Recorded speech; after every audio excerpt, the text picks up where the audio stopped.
Que a graça e a paz de Cristo estejam com você e a sua família. Você é muito bem-vindo, muito bem-vinda a mais uma temporada da lição da Escola Sabatina. Nesse trimestre, vamos discutir o assunto Descanso em Cristo. Você é nosso convidado e nossa convidada especial. Hoje, vamos começar no tema 1, Vivendo em uma Sociedade que Não Para. Fique conosco e Deus tem bênçãos para você nessa recapitulação de estudos.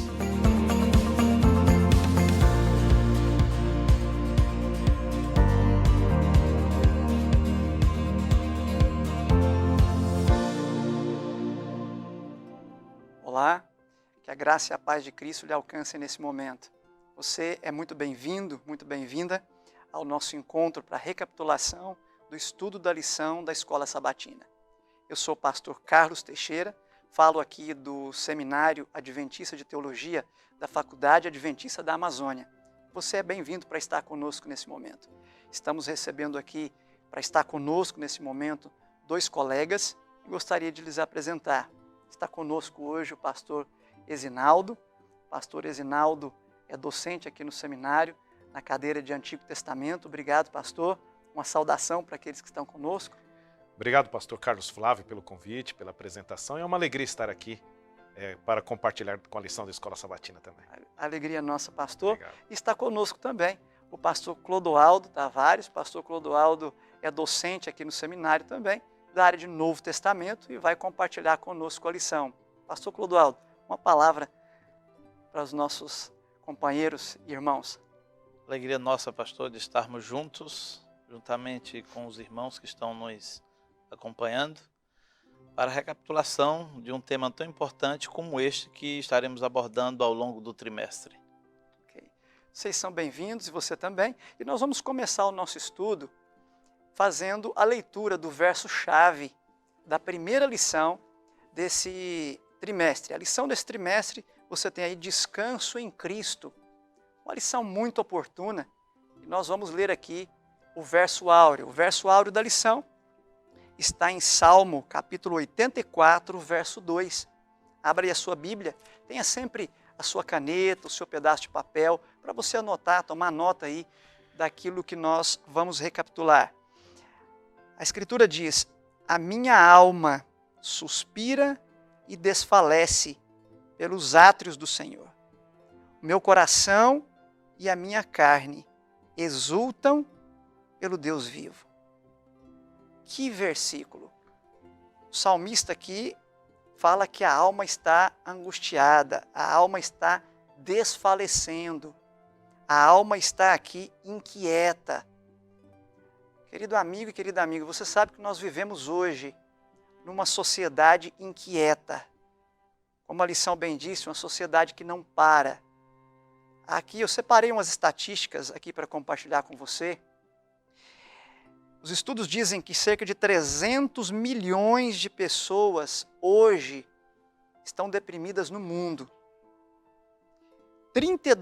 Cerca de 32 bilhões de reais representa a cifra de vendas anuais de antidepressivos. Que cifra, que estatística! Parece que o mundo está doente, e doente de inquietação, doente de ansiedade. Por isso, pastores, essa lição vem muito boa hora para nos ajudar a refletir sobre esse tema que hoje não escolhe rico ou pobre, criança ou adulto, não escolhe dia, hora, lugar, né? Um tema aí que de fato nos interessa. E nós temos diante de nós, então, preciosas lições que estudamos essa semana. E eu queria ouvir um pouquinho, pastor Esinaldo, a lição aqui de domingo, depois de nos apresentar esse cenário assustador de inquietação social e do coração humano, a lição de domingo nos leva de volta para Gênesis. Gênesis capítulo 2, versos 1 a 3. E fica a pergunta, pastor Esinaldo, quando Deus criou, Ele estabeleceu um dia para descanso, o 7º dia. Mas pastor, se o primeiro casal não estava cansado, por que, pastor Esinaldo, Deus criou o descanso antes mesmo de haver pecado, antes mesmo de haver essa contingência que a raça humana enfrenta hoje. É estranho para nós, pastor, a gente falar de descanso antes da entrada do pecado. Porque a gente relaciona cansaço físico como consequência do pecado. Logo, a gente relaciona descanso por causa do cansaço físico.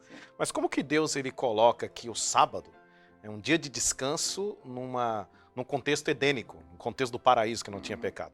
Eu vou ler o texto, Gênesis capítulo 2, verso 1 e 2. Assim, pois, foram acabados os céus e a terra e todo o seu exército, e havendo Deus terminado no dia 7º a sua obra que fizera, descansou nesse dia de toda a sua obra que tinha feito. Eu quero destacar aqui, pastor, esses dois verbos, na tradução aqui, foram acabados e terminado.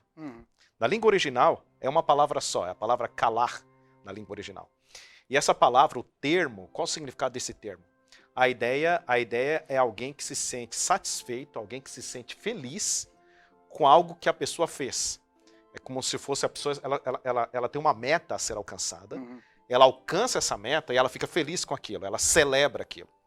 Então, quando fala assim que Deus ele acabou ali, né, tendo acabado, a ideia é como se Deus estivesse celebrando a sua criação. Então, o descanso aqui necessariamente não seria um descanso porque a pessoa estava cansada, mas esse descanso é no sentido de celebração. Então, Deus estava celebrando a sua criação no 7º dia da semana, e é lógico, o ser humano, Adão e Eva, que já estavam aqui, celebraram junto com o Criador, imitando o exemplo. E interessante pensar também que Deus é o Senhor do tempo e do espaço. E os primeiros seres criados precisavam ter as suas expectativas calibradas, precisavam ter toda a sua estrutura física, mental e moral bastante calibradas, já que essas criaturas foram criadas à imagem e semelhança do Criador, né? Sim. Com potenciais de desenvolvimento, né? Físico, mental e moral. Então, sendo ali o primeiro dia que eles passaram com Deus, né? Eles precisavam, a gente percebe que esse descanso aí, como você bem colocou, é mais do que um repouso por necessidade meramente física, por esgotamento, mas uma necessidade de realmente ter as suas expectativas calibradas pelo Criador, até para a semana seguinte e para os períodos seguintes, e para cumprir o ideal de desenvolvimento físico, mental e moral, né? Eu acredito que esse repouso ele tem um aspecto da alegria. Então, assim, o sábado, o dia do descanso ali, ele tinha um aspecto de celebração, de festejo. Então, era um dia de alegria, um dia de você festejar. Era o dia no qual o casal ele teria mais tempo ali para celebrar juntamente com o Criador. Perfeito. Pastor, nessas duas narrativas do Gênesis, capítulo 1 e capítulo 2, nós temos dois termos que identificam tempo. Princípio, logo no verso 1, e 7º dia aqui no capítulo 2. Sendo que no primeiro capítulo há uma relação de Deus com toda a criação de uma forma geral.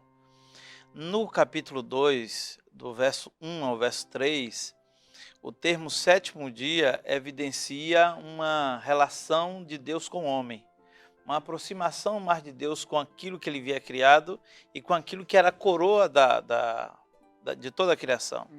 As tradições rabínicas reconhecem isso e evidencia que no 7º dia, a partir daquele ponto, ali estava sendo estabelecido um ponto no tempo e no espaço de encontro entre Deus e o homem. Interessante, né, pastores? Que a gente percebe então que, mesmo antes do pecado, esse descanso, no sentido de deleite, no sentido de estabelecer momento e lugar para estar com o Criador, isso já era uma realidade. Sim. E se já era uma realidade, com certeza Deus estabeleceu isso como uma necessidade. Sim. Quem sabe nós poderíamos concluir então que o descanso era, quem sabe ali, uma forma do ser humano também mostrar a sua dependência de Deus, né? Porque é interessante saber que o sábado é um símbolo de graça muito interessante. Assim como a graça vem a todos, o sábado também vem a todos indistintamente, desde o Éden. E vem para quê? vem para proporcionar esse encontro mais próximo com Deus, essa intimidade maior com Deus, né? Pastor, é interessante, assim, se pensássemos, é lógico que isso aqui é impossível, mas se pensássemos que Adão e Eva estivessem cansados e precisariam do sábado por causa do descanso físico, isso nós teríamos um problema com o texto, é porque eles foram criados na sexta-feira. Eu acredito que do horário que eles foram criados até o pôr do sol do sábado, eu acredito que não teve tempo de ficar tão cansado, assim fisicamente falando, não? Então, se pensássemos se o sábado fosse, se o contexto do sábado em Gênesis 2, 1 a 3, tivesse realmente sido para o descanso físico, tão somente para o descanso físico, nós teríamos um problema, porque eles ficaram cansados do quê, afinal de contas? Com certeza. Né? Então, o sábado é um símbolo de graça, como o senhor mesmo colocou aí. Com certeza. Agora, pastores, eu queria ouvir do pastor Esinaldo e depois do pastor Clodoaldo. Quando a gente fala em descanso, hoje descanso fica resumido, muitos quando pensam em descanso, pensam em descansar fisicamente. Mas qual o significado de descanso no Antigo Testamento, pastor Esinaldo? Ok. Aqui na lição de terça-feira, praticamente falando, né, o tema aí, nós temos aqui 4 palavras em hebraico, 4 palavras hebraicas, para definir essa questão de descanso. Então a primeira palavra é Shabat, que é a mais conhecida, né, que é referência diretamente ao 7º dia. A outra é Nuach. Então a palavra Shabat tem mais a ver como assim, parar, um stop. Cessar uma atividade. Cessar uma atividade, tá? A palavra Nuach, ela tem mais a ver com a questão de repouso. E é interessante, essa palavra, ela nos lembra o nome Noé, embora não seja da mesma raiz, mas ela nos faz lembrar, porque Noé tem a ver com consolo. Então, assim, é uma palavra quase semelhante. A outra é Shakat, tem a ver ficar em repouso, conceder, ficar quieto. E essa mesma palavra Shakat é interessante que ela é usada, Deuteronômio 31:16, 2 Samuel 7:12, ela também é usada na questão da morte, a pessoa parou ali, ela está descansando ali, né? E a quarta palavra é Hakar, que é uma outra palavra usada para descanso também. Pastor, o que eu percebo aqui nessa amplitude de 4 palavras, eu percebo que a ideia de descanso, ela não se refere somente ao aspecto físico no Antigo Testamento. O uso dessas 4 palavras, ela nos mostra um descanso tanto mental, ela nos mostra um descanso emocional, além do descanso físico. Pastor Clodoaldo, o Novo Testamento vai nessa mesma direção? Sim. No Novo Testamento nós temos pelo menos 3 termos que definem descanso. Agora é importante ressaltar que esses termos eles são intercambiáveis, ou seja, são palavras sinônimas. Nós não temos uma aplicação específica para cada termo desse. Então, por exemplo, no capítulo 11, verso 28 de Mateus, um conhecido texto, vinde a mim todos que estáis cansados e sobrecarregados, eu vos aliviarei, nós vamos encontrar ali um termo anapaur, que significa descanso. Nós temos katapaur, que é outro termo que nós encontramos em Hebreus, sobretudo naquele texto de Hebreus 4, sobre o descanso sabático, um uso inclusive metafórico de Paulo, que usa o termo do descanso sabático, atribuindo ao descanso para aqueles que se lançam pela fé aos braços de Cristo. E nós temos um outro termo que é o resikazo, que é encontrado ali no livro de Lucas, no Evangelho de Lucas, 23, verso 56, em alguns outros lugares.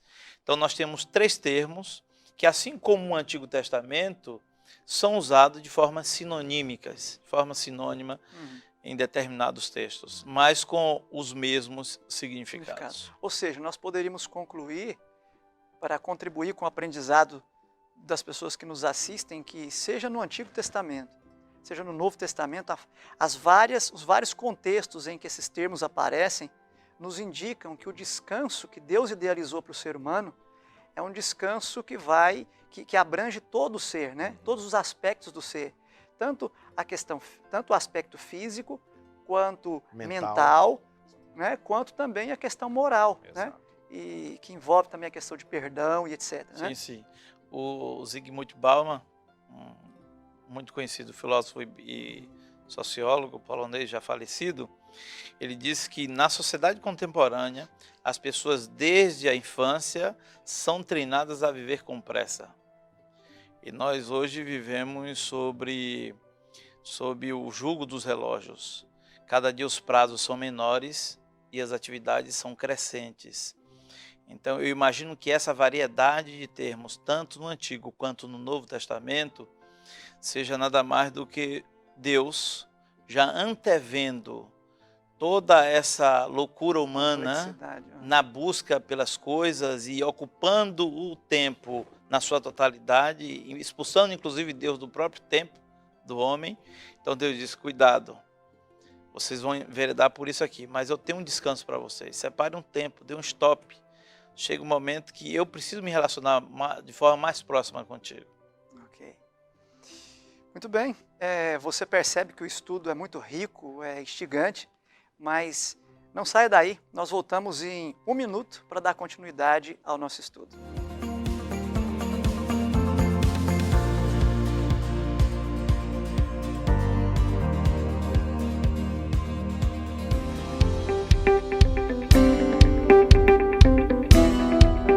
Essa é a Faculdade Adventista da Amazônia, a FAAMA, e dentro da FAAMA nasceu o Seminário Adventista Latino-Americano de Teologia, o SALT FAAMA. Inaugurado em 1º de fevereiro de 2010, no SALT nós temos gente cuidando de gente. As atividades do SALT FAAMA incluem uma rotina diária de aulas, onde cada dia é realizado um culto, alternando entre professores e alunos para dar início às atividades. O calendário é dinâmico, incluindo estágios, evangelismo de Semanas Santas, evangelismo de 3 meses, onde se formam novos evangelistas.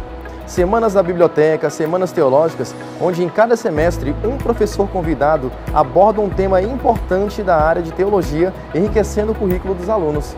Os simpósios breves têm sido realizados na área de mordomia, discipulado e outras áreas. Outro evento importante realizado a cada ano é o Concílio do Teologando. A ideia é simples. A igreja vem uma vez por ano ao seminário apresentar o perfil do pastor adventista.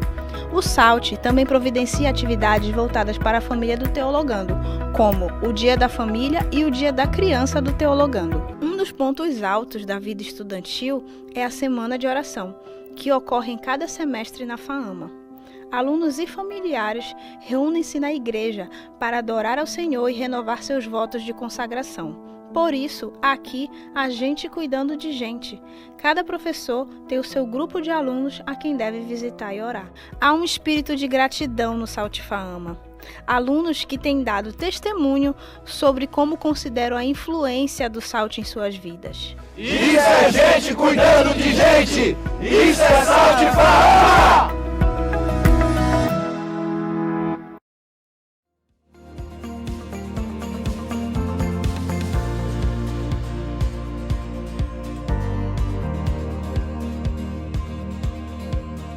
Bem-vindo de volta ao segundo bloco de estudos da nossa lição da Escola Sabatina, Vivendo em uma Sociedade que Não Para. No primeiro bloco nós vimos aí a necessidade do descanso, o que significa o descanso no Antigo e Novo Testamento. E agora vamos estudar aí 2 personagens muito interessantes, né, pastores? Ali do Antigo Testamento, 2 personagens que vivenciaram na pele a inquietação, a angústia que esse mundo traz, né? Estamos falando aqui do primeiro personagem aí na sua lição, Baruque, o assistente de Jeremias. Pastor Esinaldo, segundo o relato bíblico, qual a condição que levou Baruque, que circunstâncias levaram Baruque a um desânimo, a uma condição de estresse, de inquietação, como o texto nos diz que ele vivenciou? Para entendermos melhor a situação de Baruque, é interessante a gente ler o texto e analisar o contexto. Você que está assistindo, você pode acompanhar aí bem. Jeremias capítulo 45, versículo 1 diz assim: palavra que falou Jeremias, o profeta, a Baruque, filho de Nerias, escrevendo ele aquelas palavras num livro ditadas por Jeremias. Agora interessante é o período aqui. No ano 4º de Joaquim, filho de Josias, rei de Judá, dizendo. Pastor, é interessante esse elemento temporal aqui no versículo 1, que o ano 4º de Joaquim, se a gente comparar com Jeremias capítulo 25, versículo 1, foi o ano da invasão babilônica. Então assim, Nabucodonosor e seu exército estavam às portas de Jerusalém na iminência de invadi-la. Então imagine como estava a mente de Baruque, vivenciando ali a invasão babilônica, na qual ele bem sabia quão terrível iria ser, por causa das profecias que Jeremias já havia proferido e o próprio Baruque havia escrito, porque na verdade ele era o escrivão do profeta Jeremias. Então, assim, humanamente falando, não era por menos que Baruque talvez estivesse passando por um problema de ansiedade, de estresse, né, de medo, humanamente falando. E é interessante a resposta de Deus, no versículo 2, assim diz o Senhor, Deus de Israel, acerca de ti, ó Baruque. Disseste, ai de mim, porque me acrescentou o Senhor tristeza ao meu sofrimento. Estou cansado do meu gemer e não acho descanso. É interessante o que Deus fala agora, verso 4. Assim lhe dirás, isto diz o Senhor, eis que estou demolindo o que edifiquei e arrancando o que plantei. E isto em toda a terra. É interessante, Deus está falando que as coisas iriam piorar. Falou, Baruque, não vai haver suspensão do juízo. Eu vou demolir aquilo que eu plantei. Eu vou realmente destruir Jerusalém. Mas a mensagem para Baruque que Deus dá é essa aqui no verso 5. E procuras tu grandezas? Não as procure, porque eis que trarei mal sobre toda a carne, diz o Senhor. A ti, porém, eu te darei a tua vida como despojo em todo lugar para onde fores. Talvez a gente comente na segunda parte da lição, mas a vida de Baruque seria poupada em meio àquela destruição. Então, o contexto que Baruque estava vivendo era um contexto que gerava angústia, que gerava estresse, que eu acredito que não seja tão diferente do contexto no qual nós estamos vivendo também. No mundo que vemos é um mundo perigoso, não somente em questão dos problemas pandêmicos que estamos vivendo, mas um acidente que pode acontecer, né, um problema na família que pode ameaçar, a semelhança de Baruque também. Pastor Clodoaldo, isso fala muito para nós que mesmo os servos fiéis, aqueles que se dedicam à causa de Deus, que temem a Deus, como era o caso de Baruque, às vezes, pelas condições em que vivem nesse mundo, podem se angustiar, às vezes, e ficar numa condição de estresse intenso, né? Sim, com certeza, pastor. Hoje, nós estamos vivendo, na realidade, numa espécie de dependência por estímulos externos. Existe, inclusive, uma romantização por aqueles que trabalham 18, 16, 20 horas por dia. E, às vezes, nós não avaliamos o perigo que, mesmo nós, dentro da igreja, sendo servo de Deus, estamos correndo. O caso de Baruque, ele é bastante emblemático, porque se nós fôssemos fazer uma análise psicológica de Baruque, ele estava com estresse devido ao passado e uma ansiedade extrema devido aos juízos futuros que iriam vir sobre Judá. E veja que a resposta de Deus através do servo Jeremias, no verso 5, é muito interessante, porque trocando em miúdos o que Deus estava dizendo para Baruque, olha, você perdeu de vista os meus propósitos e agora só está olhando para dentro do seu coração. E isso é o que acontece com todos que se esquecem dos propósitos maiores de Deus, os objetivos do Senhor e olha para os seus próprios alvos e objetivos pessoais. Nós vivemos muitas vezes assim, procurando satisfazer as nossas necessidades, nossos desejos, nossas ansiedades e nos esquecemos que Deus tem propósitos maiores.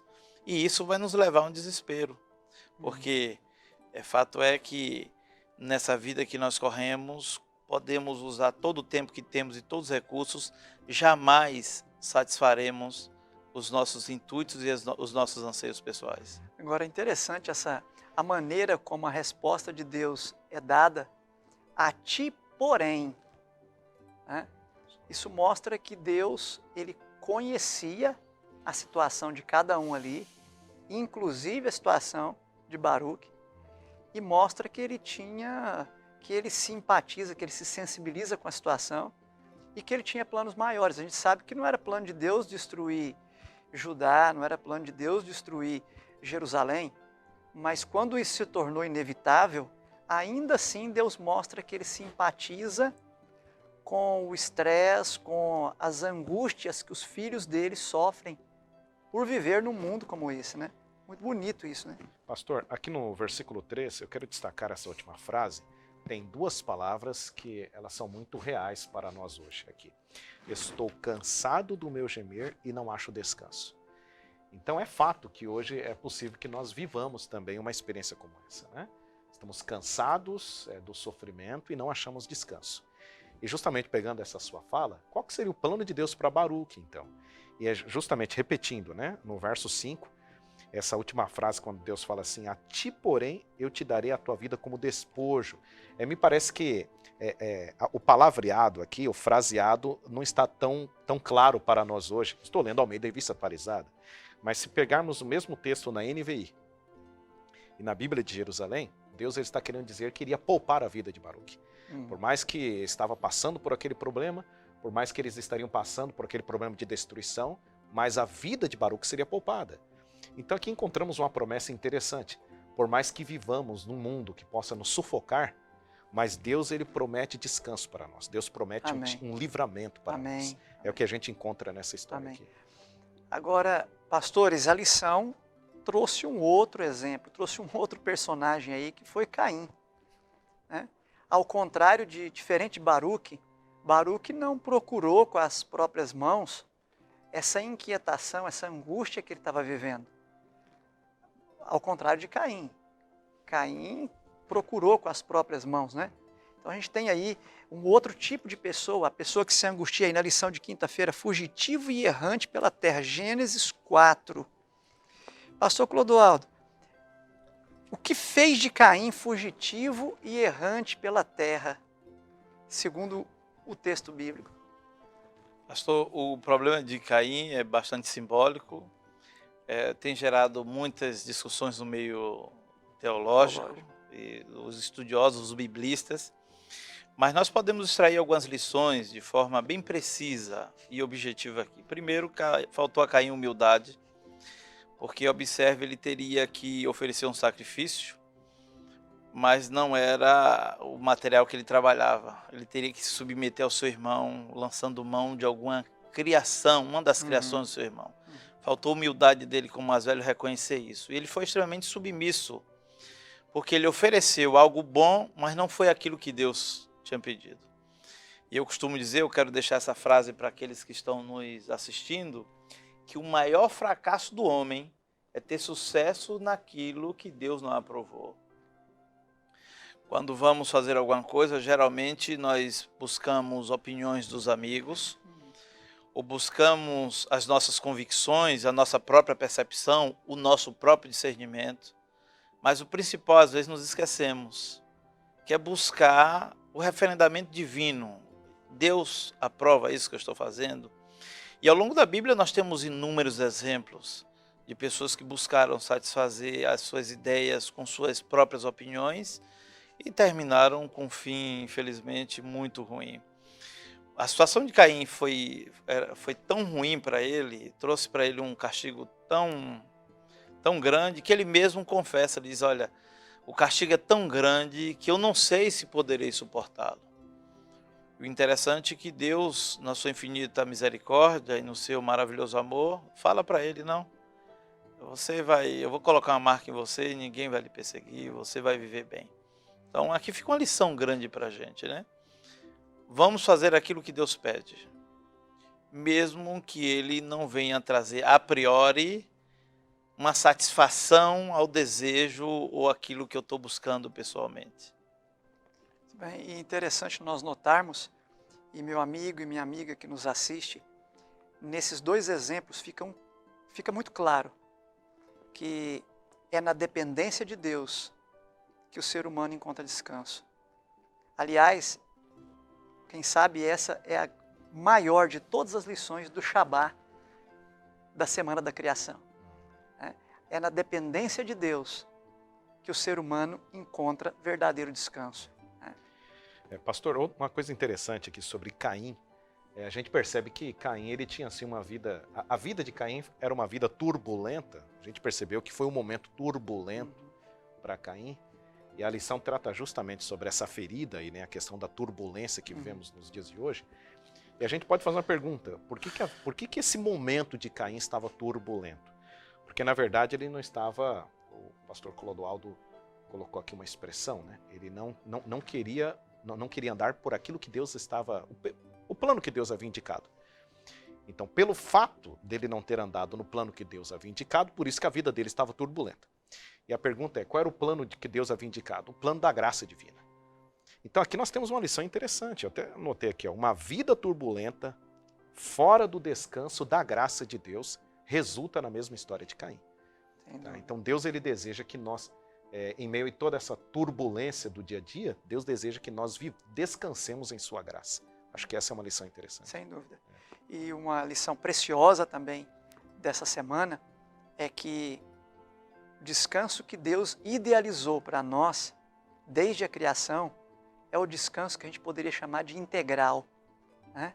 Descanso completo, o descanso que envolve não apenas o revigoramento físico, mas sobretudo o revigoramento moral, espiritual, emocional, porque Deus nos fez para viver de forma integral.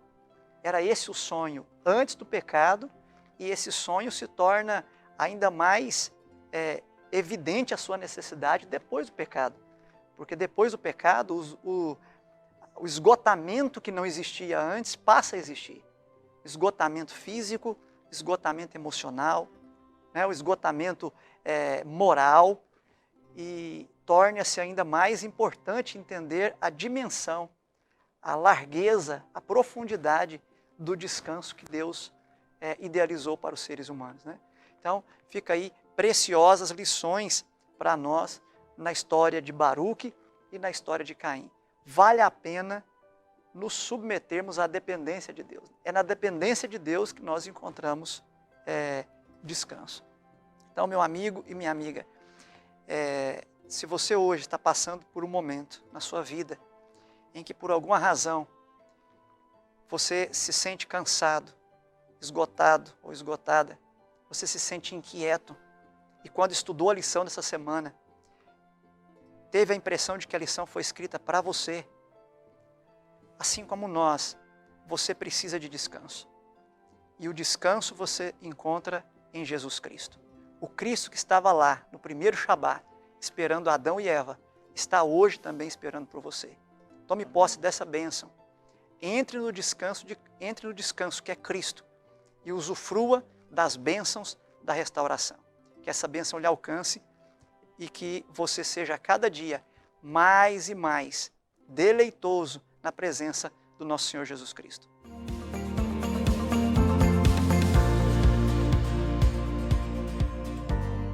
O que nós poderíamos aprender em resumo da lição dessa semana? Essa lição que tão relevante para os dias de hoje. Pastor Esinaldo, gostaria de lhe ouvir. Qual a mensagem que você deixaria sintetizando a lição dessa semana? Eu acredito que em meio à turbulência que nós vivemos nos dias de hoje, e é interessante quando a gente fala de turbulência, de problemas, de dificuldades, a gente percebe que não é algo que começou hoje. Isso, na verdade, começou desde quando o pecado entrou no mundo. E eu acredito, pastor, que o remédio, que a solução é a mesma. É uma solução milenar. Por mais que nós passemos por problemas, ou por mais que esses problemas estejam à nossa porta, como foi o caso de Baruque, né? O problema estava à porta ali de Jerusalém, a solução continua sendo a mesma. É o descanso em Deus, é a confiança em Deus, é o descanso que Deus proveu. E é interessante isso aqui. É importante a gente entender que esse descanso é Deus que provê, porque a humanidade, ao longo de toda essa história, ao longo da história, tentou prover o descanso. O ser humano ele tenta prover esse descanso através de coisas que o próprio ser humano inventa, que é o caso de Caim, o exemplo que nós tivemos de Caim aqui.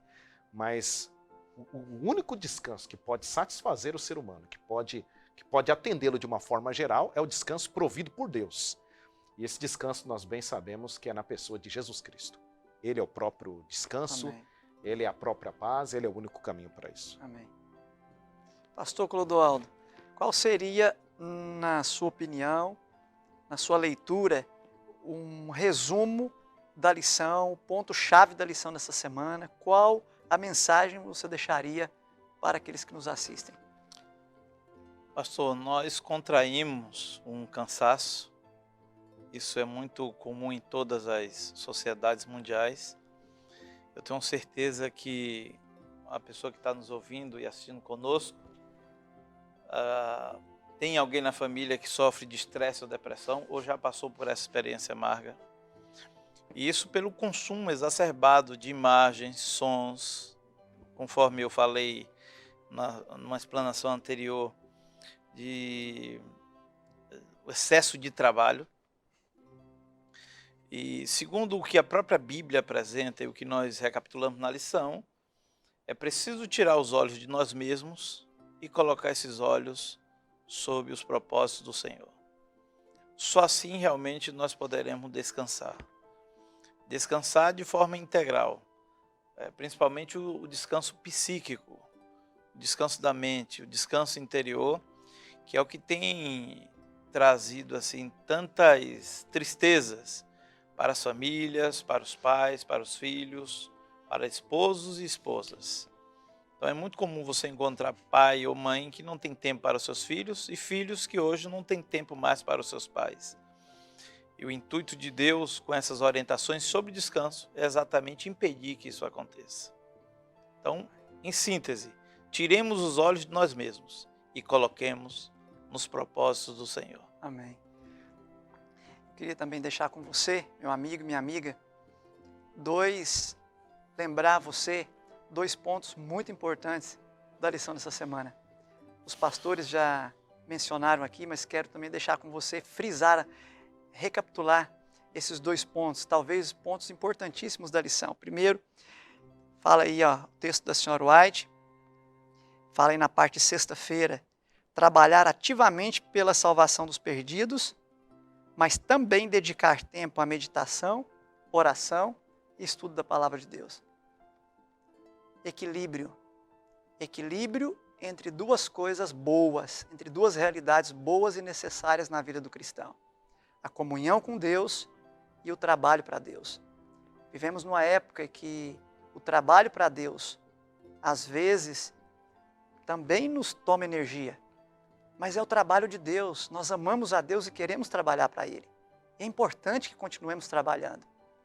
Mas o que a senhora White vem orientando aqui é que tão importante quanto trabalhar para Deus é estar com Deus. É ter momentos de paz com Deus. Recarregar as nossas baterias na comunhão com Deus. E o segundo ponto que eu quero deixar com você foi mencionado aí, Marcos capítulo 6, verso 31, o conselho de Jesus. Venham repousar um pouco à parte num lugar deserto. Pastores, eu destaco aqui 4 pontos desse imperativo aqui. Essa frase está no imperativo, então não era uma escolha, né? Jesus deu uma ordem, eles tinham que descansar. E é interessante nessa ordem aqui, 4 pontos. Venham repousar. Então, a ordem foi o quê? Repousar. Segundo ponto, quanto? Repousar quanto? Repousar um pouco. Porque não é para repousar demais também, porque a obra tem pressa. O evangelho tem pressa. Terceiro ponto, como eles deviam repousar? À parte. Nós precisamos de um momento a sós, né? À parte, um lugar, né? E onde? Como tem que ser esse lugar à parte? Num lugar deserto, privacidade, silêncio. Né? Então, quantas coisas a gente aprende aqui. Que Deus nos abençoe, que Deus abençoe você. Eu agradeço os pastores, Esinaldo, pastor Clodoaldo, por nos acompanhar nessa recapitulação. Muito obrigado. Que Deus os abençoe, que Deus abençoe você também. Pastor Clodoaldo, pode nos despedir com uma palavra de oração? Você. Oremos. Obrigado, Senhor Deus, pelos momentos que passamos aqui, recapitulando o estudo da lição. Com certeza foi uma mensagem que alcançou o coração de todos aqueles que nos ouviram, pois temos certeza que estamos vivendo em um mundo onde o trabalho tem excedido do razoável e em alguns momentos tem até tomado o tempo que deveria ser dedicado tão somente a Deus. Portanto, Pai querido, que esse estudo realmente venha operar transformação na vida de todas as pessoas que buscam te servir da melhor maneira possível. Que nós tenhamos a consciência de que o maior tempo investido em alguma coisa é o tempo que investimos na presença do Senhor. Amém. É no nome de Jesus que te pedimos e te agradecemos. Amém. Amém. Até a próxima, então. Você é nosso convidado, nossa convidada para a próxima lição, que vai falar de o que a inquietação faz, o que a inquietação traz e, mais uma vez, nos lembrar o descanso em Cristo. Uma abençoada semana. Esse é o desejo da equipe do Salt Fahama para você e a sua família.